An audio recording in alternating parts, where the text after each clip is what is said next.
Alô, alô, quarentenadinhos e quarentenadinhas. Como é que vocês estão? Todo mundo bem? Todo mundo são, saudável? Espero que aguentando firme. Eu tô aqui hoje de mosqueteiro, né? Vamos direto à aula. Por quê? Porque tem que ser curtinho o vídeo para não gastar os dados de vocês. Então eu tô aqui hoje de mosqueteiro, né? Para quê? Porque a gente vai falar de outro francês. Na aula passada, a gente falou do Descartes, né? Hoje a gente vai falar do Rousseau. Olha só, vamos continuar a nossa aula sobre filosofia moderna, ou então filosofia iluminista, ou então filosofia esclarecida, né? Filosofia do esclarecimento, lá, que é o nome que o Kant dá. Enfim, hoje o tema, então, vão ser três filósofos que são conhecidos como contratualistas. O que os contratualistas são? Eles são filósofos que vão... A gente viu que no modernismo, no iluminismo, uma das coisas que tem é a crítica às tradições. As tradições não conseguem mais se sustentar, não conseguem mais se justificar, não conseguem mais fazer sentido e etc. Então, o que acontece? Vão ser pensadas novas formas que sejam formas racionais, formas justificadas do governo e da política e dessas coisas assim. Aí que entram os contratualistas. Eles vão pensar justamente no âmbito da política. E junto com a política, eles vão pensar também na natureza humana. Ok.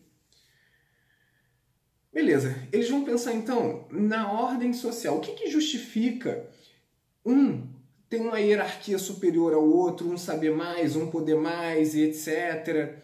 Lembra que na aristocracia, no absolutismo, se você não tinha sangue nobre, você não podia governar. Então, assim, eles vão questionar essas formas de tradição.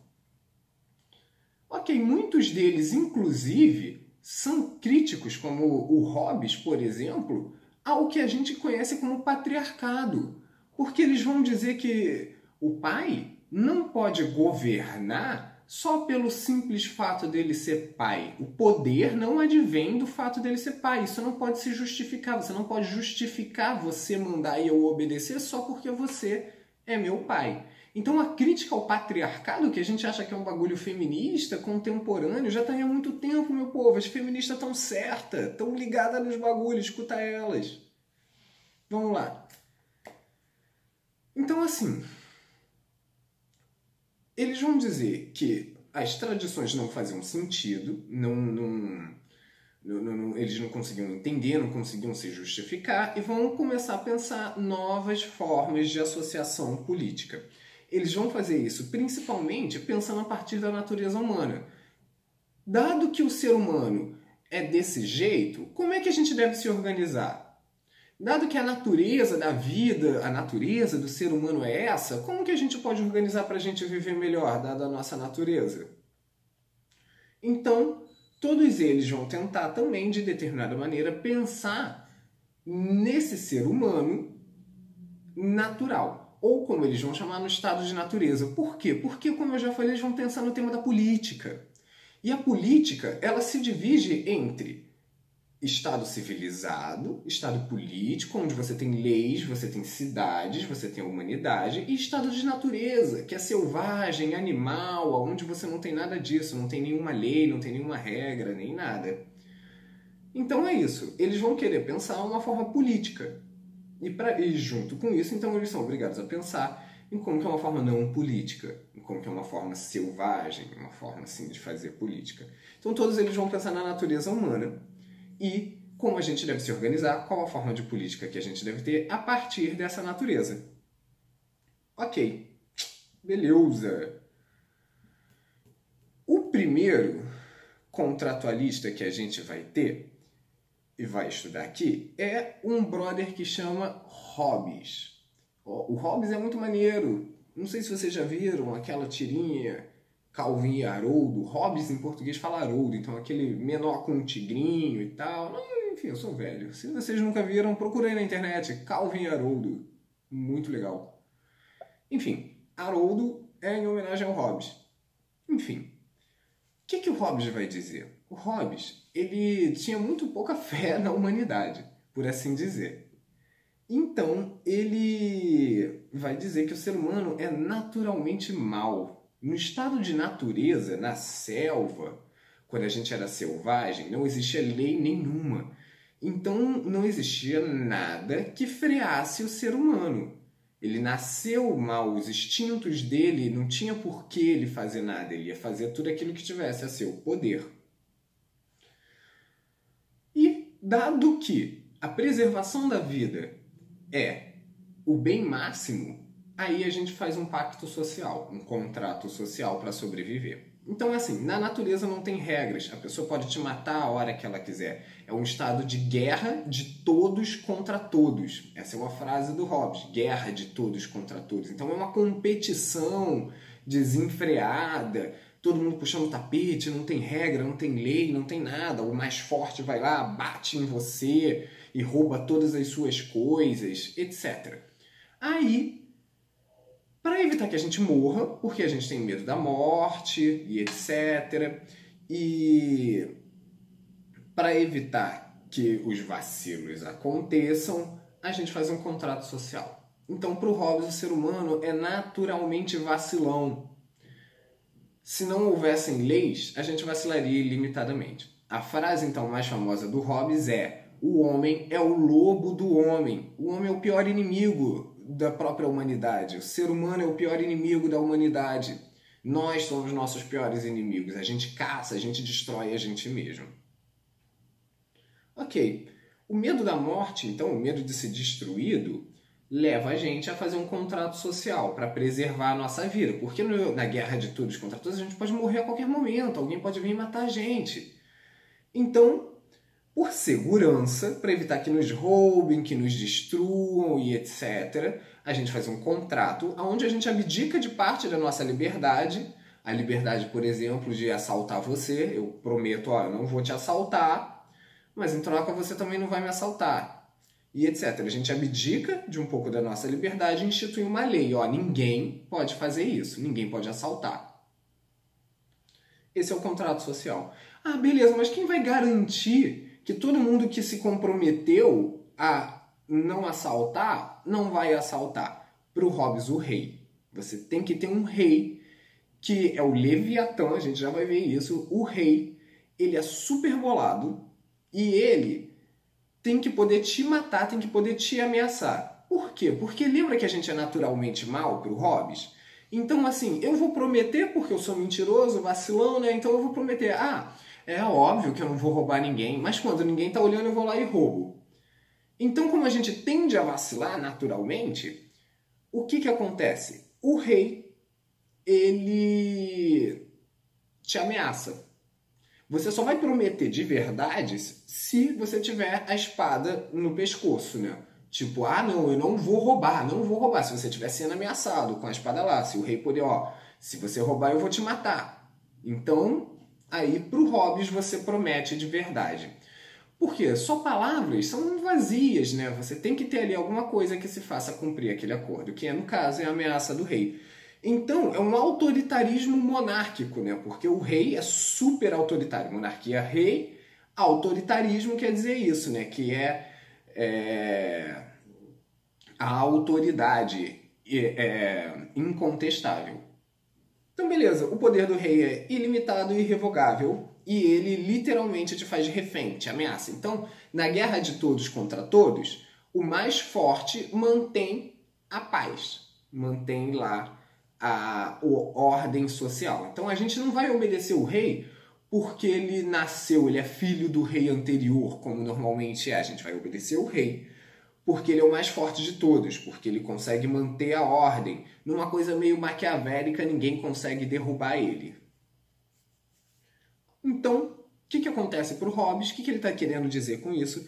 Que o ser humano é naturalmente mau. E que se a gente não tivesse leis, se a gente não tivesse um Estado forte ali para impedir da gente vacilar, a gente vacilaria. Se não houvessem leis, por exemplo, impedindo a empresa de poluir o rio, a empresa ia cagar, ela ia querer lucro, rapaz. Ela ia jogar quanto poluente ela pudesse ali naquele rio. Então a empresa, ela é naturalmente egoísta, né? Ela é naturalmente ruim, ela vai perseguir o lucro dela indiscriminadamente, sem se preocupar com mais nada. E se não houver uma lei para frear ela, ela vai só vacilar para sempre. Esse é um bom exemplo de Hobbes. Naturalmente ruim. Ah, muita gente acha isso, né? Eu não concordo com a sua opinião, mas vamos refletir um segundo.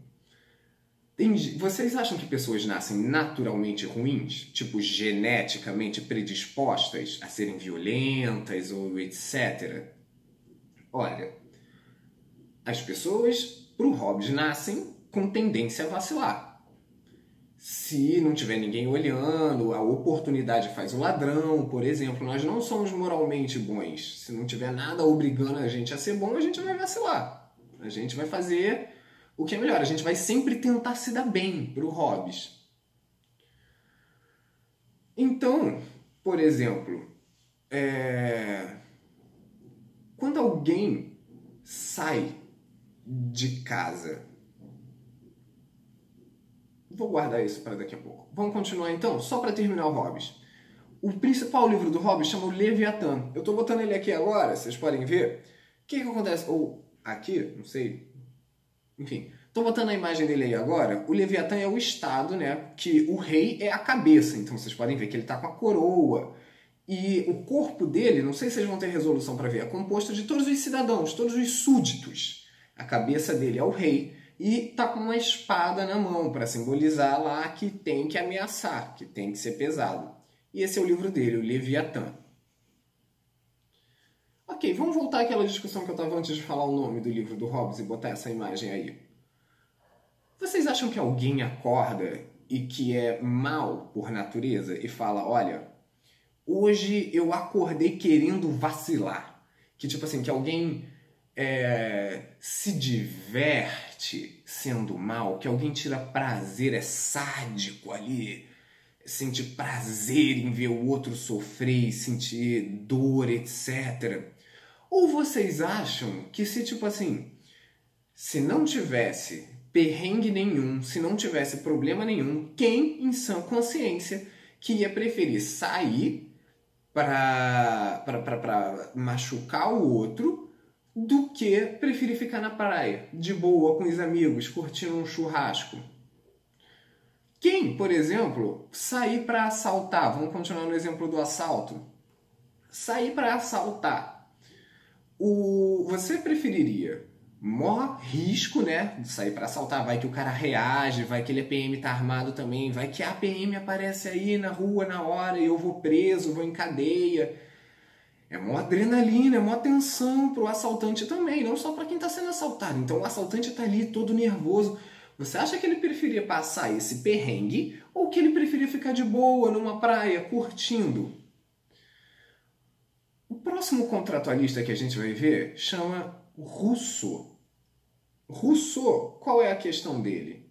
Ele acredita que o ser humano nasce bom. Todo mundo nasce bom e é a sociedade que corrompe a gente. São os pepinos e os problemas que a sociedade coloca no seu caminho que vão fazer você vacilar. Então, por exemplo, você trai. Ora, casamento, todas essas coisas são coisas que a sociedade inventou. Não são problemas naturais, não é tipo uma doença, uma perna faltando. É uma coisa da sociedade. Dinheiro é uma coisa que a sociedade inventou também. Não é uma coisa natural, não é tipo uma fruta, não é uma coisa que nós extraímos da natureza diretamente. Então, o que faz a gente vacilar, o que torna o ser humano ruim, são os perrengues que a sociedade coloca na vida da gente. Criar um filho, por exemplo, não é exatamente um perrengue, é um perrengue porque a sociedade coloca vários problemas na vida da gente. Para o Rousseau, então, ninguém ia preferir ter vários problemas a ficar de boas. O ser humano é naturalmente bom. Se a gente tivesse uma sociedade igual e justa, ninguém ia vacilar. Para o Rousseau, é a sociedade que desvirtua a gente, que faz a gente se degenerar.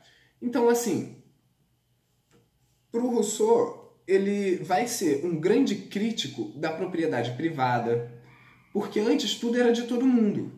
Ele vai dividir, então, o estado de contrato social, o estado de civilização, de civilidade, e o estado natural. Para o Hobbes, como é que era o estado natural? Guerra de todo mundo contra todo mundo, né? Era horrível, não tinha regra nenhuma, era o terror, o caô.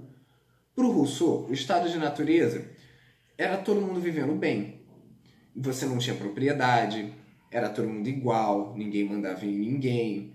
Era como se você dissesse, por exemplo, os indígenas, que estão aí há milhares e milhares de anos, estão vivendo tanto quanto a gente, né? Eles existem até hoje em dia, eles não foram extintos, mas não destroem a natureza, não, que nem a gente destrói para fazer indústria, para fazer iPhone, etc. Eles têm um contato mais natural com a vida, por assim dizer. E o Rousseau concorda com esse pensamento. Para o Rousseau, então, você não tem propriedade privada, você não tem desigualdade no estado de natureza, o Estado não existe, porque você não precisa de governo, todo mundo se ajuda, vive em comunidade, divide tudo e etc. E é justamente a propriedade privada aonde começa o caô, aonde começa a desigualdade. Ok. A gente vê então que a gente tem uma treta entre o Hobbes e o Rousseau. Qual é a questão dessa treta? Eles discordam quase que simetricamente. Para o Rousseau, todo mundo nasce bom e é a sociedade que leva a gente a vacilar. Ninguém é naturalmente vacilão, a gente vacila pelas circunstâncias que a sociedade nos coloca. Ninguém em sã consciência preferiria vacilar a ficar de boas. Se ele tivesse a opção de ficar de boas, ele ficaria de boas. Já por exemplo, para o Rousseau, ninguém nasce aprendendo a odiar ninguém. Nós somos ensinados a odiar pela sociedade, a sociedade que nos separa, porque no estado de natureza nós somos iguais. Já para o Hobbes, o estado de natureza é vacilão, então nós somos naturalmente maus, a nossa natureza é má, e a sociedade nos salva. São as leis sociais que nos impedem de vacilar. Como, por exemplo, a empresa. Ou então tem uma polêmica, o estupro. Se não houvessem a violência doméstica, se não houvessem leis que impedissem a violência doméstica ia ser muito maior. Então, viva a Lei Maria da Penha, por exemplo. Eu não estou dizendo que um está certo ou que um está errado. Eu estou dizendo que os dois falaram coisas boladas. E que os dois trouxeram reflexões importantes. A filosofia, novamente, se der certo, ela vai trazer muito mais dúvidas do que respostas. Foda, né, galera? Mas isso que é o maneiro. Essa que é a parte irada. Continuando, então. Agora, a gente tem o terceiro contratualista que a gente vai ver hoje, que é o Locke. O Locke é considerado o pai do liberalismo econômico e político, e a gente vai ver o porquê.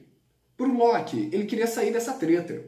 Enquanto que o Rousseau estava lá, o ser humano é bom, e a sociedade que faz a gente vacilar, e o Hobbes estava lá, o ser humano é mau e a sociedade é que salva a gente, o Locke vai dizer, o ser humano não nasce nem bom nem mau. A gente não tem uma tendência natural para nada, nem para vacilar, nem para ser maneiro.